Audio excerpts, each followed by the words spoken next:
Jusqu'à 9h, Good Morning Business. Et on parle immobilier à 7h20 sur BFM Business avec vous, Thomas Lefebvre. Vous êtes directeur scientifique chez Meilleurs Agents. Merci d'être en direct avec nous. Vous publiez l'indice des prix immobiliers, Meilleurs Agents avec Les Échos, au 1er novembre. Et ce qu'il nous dit dans un premier temps, c'est que les zones rurales retrouvent des couleurs, Thomas Lefebvre. Bonjour, c'est vrai, effectivement, depuis 5 ans, ces communes rurales étaient quand même pas forcément les zones les plus dynamiques sur le marché de l'immobilier, avec des prix qui étaient plutôt stables, voire en légère baisse.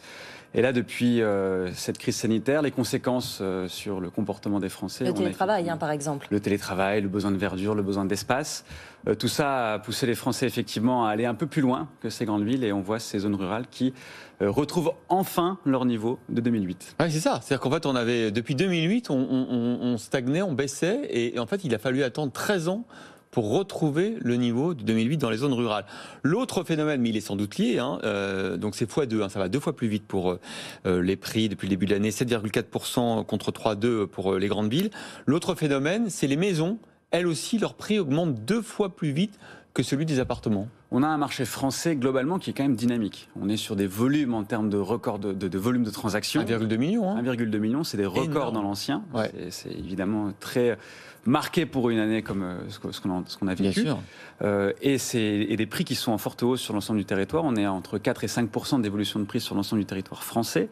Et cette évolution est vraiment tirée par les maisons, encore une fois, qui sont la conséquence directe de la crise sanitaire, de ce besoin d'espace, de verdure pour les Français. C'est 6-7% pour les maisons, 3% pour les appartements sur un an. Mais est-ce qu'on parle des résidences principales ou des résidences secondaires ? Alors il y a les deux. Il y a effectivement, quand on parle des communes rurales, il faut quand même un peu se méfier parce que ça regroupe beaucoup de choses.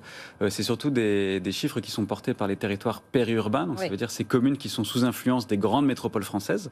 C'est vraiment ces territoires-là qui tirent leur épingle du jeu, où là on va trouver pas mal de maisons, etc. Mais aussi on a des communes où il y a beaucoup d'immobilier de plaisir, donc résidences secondaires, soit des stations balnéaires, soit encore une fois la campagne.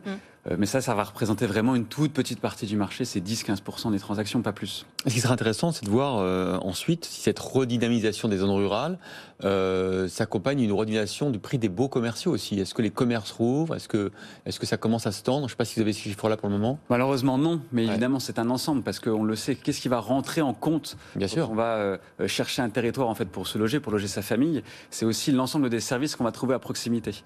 Aujourd'hui, le télétravail permet de répondre à une partie des questions, notamment de l'accessibilité à l'emploi, puisque ça permet d'aller un peu plus loin. Exactement. Par contre, en termes d'accessibilité à des services ou à des services de transport, voilà, c'est un peu les enjeux qui va se jouer là sur les prochains mois pour voir si c'est effectivement durable. Et comment ça se passe pour les grandes villes ? Est-ce que c'est en recul, Paris notamment ? On est vraiment sur une phase de stabilisation. Et Paris, c'est assez significatif parce qu'on était vraiment sur 5 ans de hausse extrêmement forte. À Paris, c'est plus de 30% sur les 5 dernières années en termes d'évolution de prix. Là, depuis un an, on est sur une légère baisse, on parle de 1%. Ça reste vraiment marginal. On est toujours à 10 377 € en moyenne au mètre carré. Exactement. C'est pour ça, ça reste sur des prix qui sont 2 fois, voire 3 fois supérieurs par rapport aux autres grandes villes de France. Mais c'est quand même assez significatif dans le sens où ça faisait 5 ans qu'on n'avait pas vu ça. On n'avait pas vu plusieurs mois où les prix étaient en baisse. Et un chiffre aussi qui est très intéressant, c'est les délais de vente. À Paris, vous êtes sur en moyenne 2 mois de délai de vente pour vendre un appartement. On était à moins de 40 jours avant la crise sanitaire. Donc ça montre bien qu'il y a quand même une perte un peu d'engouement, de désir pour l'immobilier parisien en ce moment. Mais un attrait malgré tout pour juste à côté des grandes villes première, deuxième couronne. Bien sûr, oui. Les grandes banlieues tirent vraiment leur épingle du jeu. La grande banlieue parisienne, elle a augmenté de presque 10% sur un an, ce qui est quand même extrêmement fort, effectivement. Alors après, il faut le redire, pour l'instant, malheureusement, l'offre et la demande, c'est complètement déséquilibré. On ne construit pas assez de logements en France. Il y a 200 000 logements qui manquent chaque année.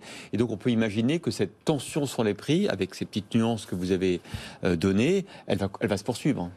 Tout indique aujourd'hui que cette dynamique du marché va se poursuivre effectivement sur les prochains mois. À la fois côté crédit, rien nous dit que ça va changer. Donc a priori, effectivement, c'est dynamique avec une volonté d'aller un peu plus loin que sur les centres urbains, dans les endroits où avec un peu plus de verre, un peu plus d'espace.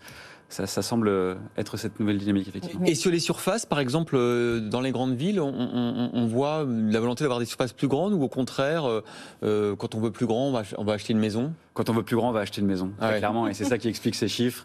des prix qui évoluent 2 fois plus pour les maisons que pour les appartements. Effectivement, on a vraiment cette tendance-là d'aller un peu plus loin et notamment aidé par le télétravail qui permet d'aller un peu moins souvent au bureau.